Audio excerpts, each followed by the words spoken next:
top 5 Super Bowl storylines. Number 5, Superman versus Mr. Irrelevant.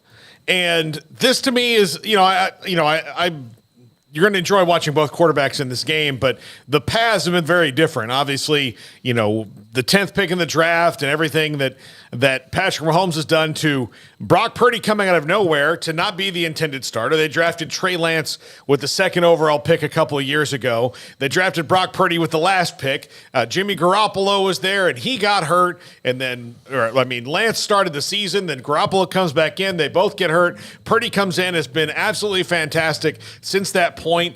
Came off the injury that he suffered at the end of last year and was great this year, putting up close to MVP caliber numbers. And then, Patrick Mahomes, who the only person who's knocked him off in a Super Bowl was the GOAT in Tom Brady. So these are two very different guys, but two guys who are very much on the top of their games, and we'll see how that works out. But this is, if you're just picking on the quarterbacks, most people are going to pick Mahomes, but I wouldn't count out count out Brock Purdy in this. Advantage Chiefs, pretty clearly and not even close. If the 49ers beat the Chiefs and it's because Brock Purdy has a great game, that'll be awesome. But, this is a heavily slanted towards KC matchup. And, as far as the rest of it goes, we will see. But great for Brock Purdy to get to this point. Don't doubt him now that they've reached this stage and that he can't sit there and be hoisting the trophy because he's got a great team around him. It's not going to be on these two guys and these two guys alone. But, it's cool to see it too. Former Big 12 quarterbacks that aren't from the typical schools necessarily. An Iowa State guy. It's not like we've been watching a ton of Iowa State quarterbacks just tear up the league. And Brock Purdy's gone from Mr. Irrelevant to helping lead a team to Super Bowl. So that's pretty awesome. And then, Tech has had it's like they hit the lottery with Patrick Mahomes' shoot to stardom and the massive success that he's having and will continue to have for a long time. So, those two programs have to be happy about the next couple of weeks of build-up and the promotion they can get out of that and just the happiness for their players. But, this is pretty lopsided as far as resume and track record goes, but it is going to be a very interesting matchup. Yeah, who has more stars on their around them? Around them?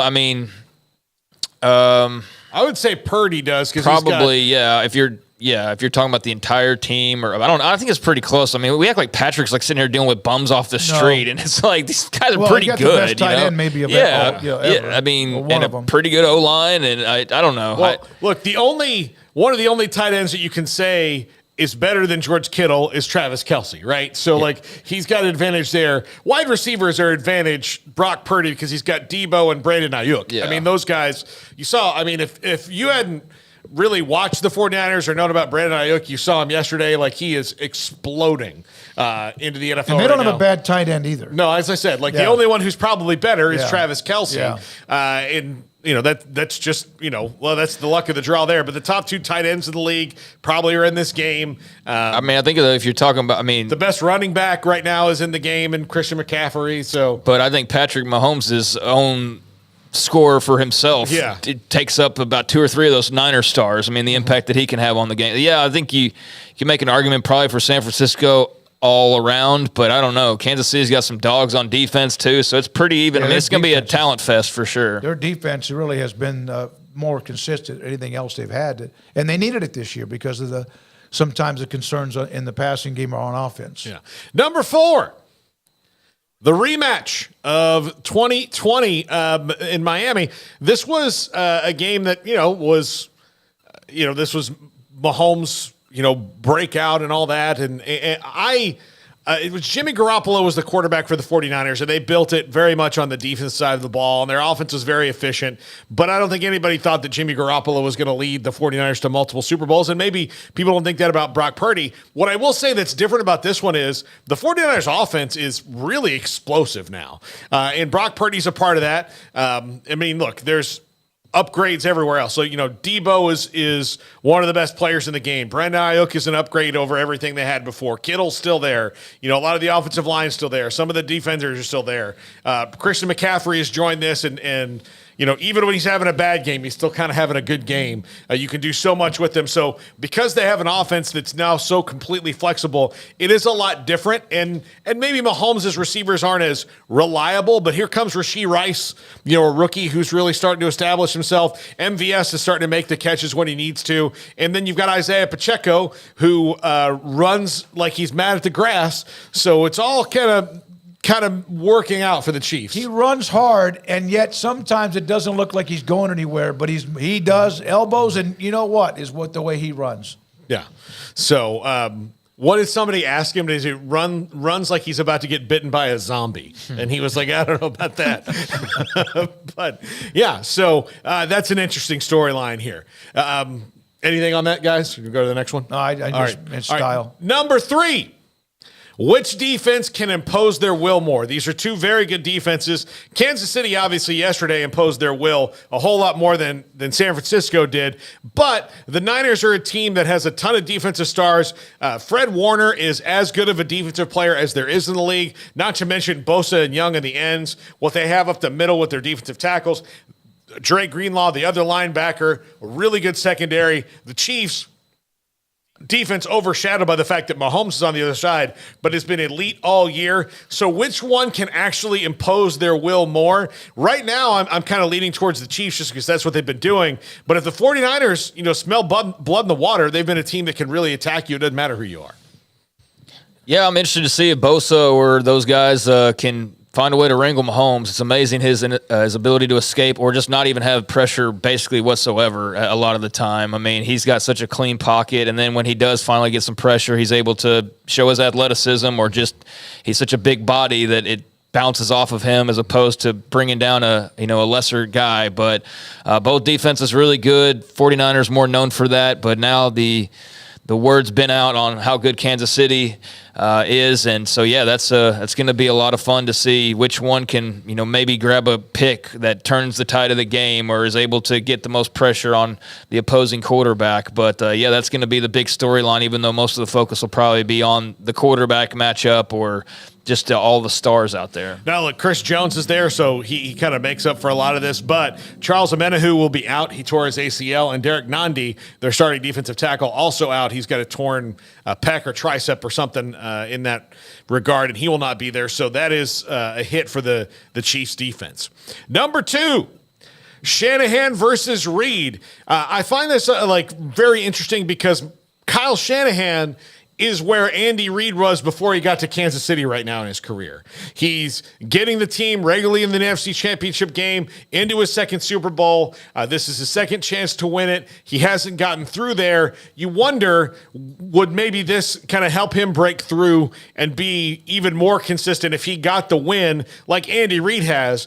Andy Reid doesn't coach tight at all in any situation. I mean, once they won that Super Bowl, you just kind of look over at Andy Reid and you're like, well, whatever decision he makes is probably going to work out. When he was at Philadelphia, it was kind of like you felt sorry for him, and it was the thought that maybe he was uptight. Mm-hmm. And it was sometimes because they were playing better people. So it's amazing what happens when you win a ring, you win a championship, and then how all of a sudden here comes multiple rings, and now where he's thought of among the best coaches of all time. Impressed by Shanahan. I mean, at halftime, they could have really panicked, and they didn't. And I almost wondered if they were starting to panic a little bit, just the way Detroit got out, the way that they did. But credit to San Fran for just settling in and playing their style of game and just chipping away and eventually creating a huge swing the other direction. But, you want to break through that ceiling, and once you do that, it's no longer a topic, but when it's still sitting there above you like it is for Kyle Shanahan at the moment, that's going to be one of those storylines, whether valid or not, or whether you like it or not. So, can he finally break through is the big question, and Andy Reid knows all that storyline all too well himself. Yep. And number 1, who is the X factor in this game? And I'm not even thinking about because in the Super Bowl, it's always somebody kind of random. So I'm not even thinking about like Timmy Smith. Yeah. Larry Brown. Larry Brown. Yeah, who is that? Yeah. So, I don't know. I just wonder who is the one.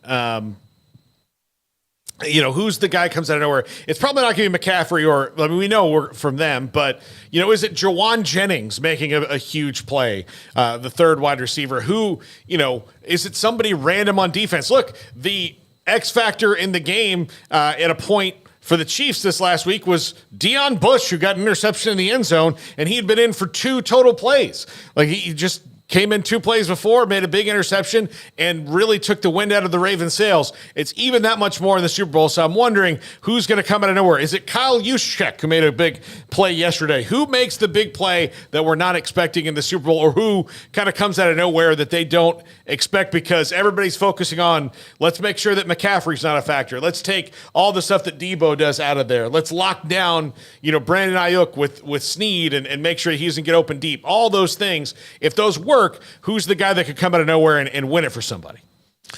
Yeah, I mean, if we knew that, we'd put it on Vegas right now and go make a lot of money because that's without a doubt probably some type of a prop bet. And there's also the potential that there's not a Larry Brown or David Tyree or someone along those lines, and it's just Patrick Mahomes, who's just the X factor, or Christian McCaffrey. So yeah, I mean, who's raising that MVP trophy at the end of the night? That is definitely one of the questions heading into the next couple of weeks of the countdown to this game, which should be awesome. And yeah, I don't know. There's so many options to choose from that are.